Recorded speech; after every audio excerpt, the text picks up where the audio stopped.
presidents. Joining me now, Mitch Stewart, the Battleground State's director for Obama for America in 2012, and former Georgia Congressman Jack Kingston, a Trump supporter. Congressman, I'll give you the first word. They say all politics are local, and I just described in detail what's going on in my backyard. In your home state of Georgia, which ought to be in Donald Trump's category, he's struggling. Why? Well, I don't really believe he is struggling, and I'll tell you why, Michael. And you've just run down how well you know the Keystone State. Well, I know a lot about the Peach State, and I can tell you this, from the governor to the lieutenant governor to all the statewide elected officials, 2 senators and so forth, the majority of our congressional delegation, the state House and the state Senate, overwhelmingly Republican. The statewide candidates never even had serious opposition, but that same poll from the Atlanta Constitution said Michelle Nunn is going to beat David Perdue for the U.S. Senate. They said that Jason Carter was going to beat Governor Nathan Deal for the governorship, and it did not happen. We hear this, oh, Georgia's turning purple, but if you look at the political reality, it isn't. And I have said many times, as someone who's active in the Georgia Republican politics, I'm the finance chairman, I hope Hillary Clinton spends money in Georgia, because that will mean she'll have less to spend in Pennsylvania and in Ohio and in Florida. So, you know, I welcome her campaign. Even Donald Trump acknowledged on the stump this week that he's got problems in Utah. He's got issues in Arizona. He's got issues in Georgia. And I guess my point, Congressman, is that if he can't chalk up in his red state category those areas that ought to be his, there's just not a path for him to get to 270. Well, I don't think George Washington could have survived the 10 days of bad press that Donald Trump has had. And some of it has been self-inflicted, but the majority still has been a media feeding frenzy piling on.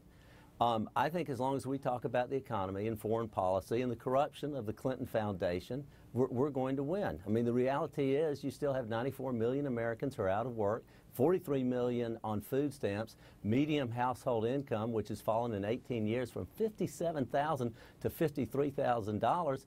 This is serious stuff. And the people out there, and in the Keystone State as well, Michael, as you know, particularly in the heartland, they're suffering right now. And if they want a third term of Barack Obama, they need to vote for Hillary Clinton. If they want change, if they want somebody who's going to deregulate businesses and expand jobs and lower their taxes, they need to vote for Donald Trump. And I believe with this 67% of the people of America who are say we're on the wrong track, that Donald Trump's message is being listened to, and I think that what I just have to note, because I've studied the internals of those polls, and many people who believe we're on the wrong track believe we're on the wrong track because of their perception of Republican obstructionism of this president's agenda. Mitch, let me say to you that Democrats ought not to count all their chickens before they're hatched.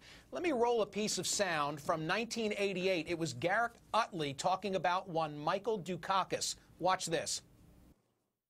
Michael Dukakis got the boost he wanted from last week's Democratic National Convention. A new NBC News Wall Street Journal poll conducted right after the convention shows Dukakis leading George Bush by 50 to 32%, an 18-point margin.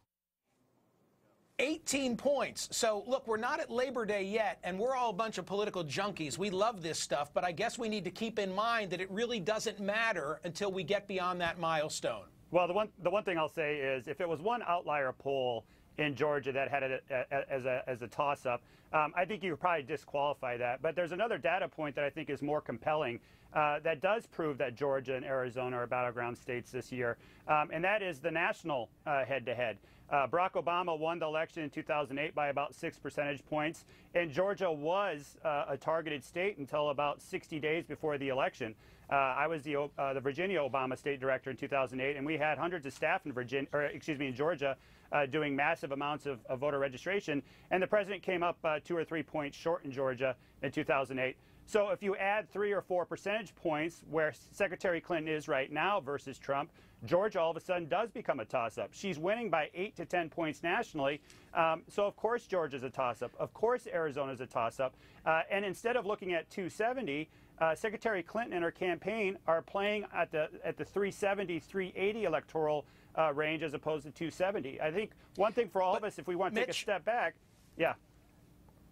Maybe there's something you're overlooking. Let me say something on Jack's behalf and on Donald Trump's behalf. passion. In the end, it all comes down to turnout. And if I can put something on the screen relative to social media engagement, I think it'll make my point. Because when one looks, there it is, Facebook, Instagram, Reddit, Twitter, by any of those measures, he dwarfs her. I mean, look at Facebook. He doubles the number of likes. Look at Twitter, where by more than 2 million, he exceeds her number of followers. In the end, isn't there something to be said for Donald Trump's passion and ability to get newcomers to the polls? No. Michael, If you look at the American population right now, in 2008, about 26% of the population was non-white. In 2012, 28% of the population was non-white. In 2016, it's going to be 30 or 31% non-white. We're becoming more diverse, younger, and those voters are rejecting Trump. In fact, those are the people who want jobs. Those are the people who have seen the fall in household income. Those are the people that Donald Trump's who not don't the right have the answer. opportunities. They do not want a third year of Barack Obama. Yes, they do. Look at Obamacare. Look at the polling. They actually do want a third term of health care have skyrocketed Hang on, guys, because one of at a time. Obamacare. One at a time. Jack, you go ahead. It failed economic policies, which Hillary Clinton has given a huge bear hug to and given Barack Obama an A+. But again, remember, 94 million Americans who are underemployed or unemployed, 43 million Americans on food stamps, the slowest economic recovery in 50 years, the lowest household income, or household ownership in 50 years, and income has dropped from $57,000 to $53,000. Why in the world would anybody, regardless of race, want that kind of economic picture in America? They don't. They want jobs. They want opportunities. And the excitement factor, Hillary Clinton is very dull. I mean, you know, her speeches are so Mitch, propped can up. I ask, Mitch, may I ask, are you nevertheless worried as a Democrat about the enthusiasm gap? Here's another measure, and this is a Trump tweet that pertains to rally size. I mean, the guy has a point, does he not, when he talks about how he's been able to engender passion unlike any candidate we've seen in the modern era. Look at those photographs. The very last event that President Obama had in 2008 in Virginia, 100,000 people showed up for. And if crowd size actually related to electoral success, Senator Sanders would be our nominee and not Secretary Clinton. And so I think it's really an apples to oranges comparison. The one thing I will say, though, as a Democrat, Michael, is I'm always worried. And so, you know, no one is complacent on our side of the aisle here. We're going to work very hard until Election Day. Mitch, Jack, thank you both so much for being here. I appreciate your time, and I wish we had more. Tweet me your thoughts at Smirkanish. I'll read some of the best later in the program. Coming up,